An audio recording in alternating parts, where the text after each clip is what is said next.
Boss, marunong ka ba kumanta? Oo naman.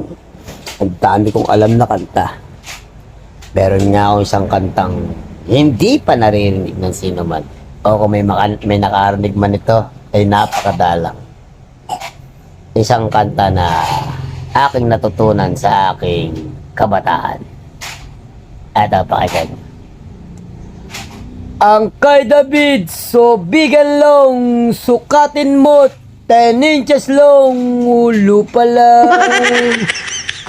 Hawakan mo, naninigas, parang talong, bumubutas ng pantalon.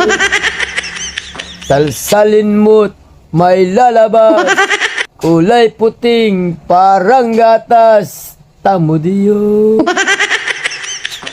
Ipasok mo sa munting butas, pag naglaro, bata na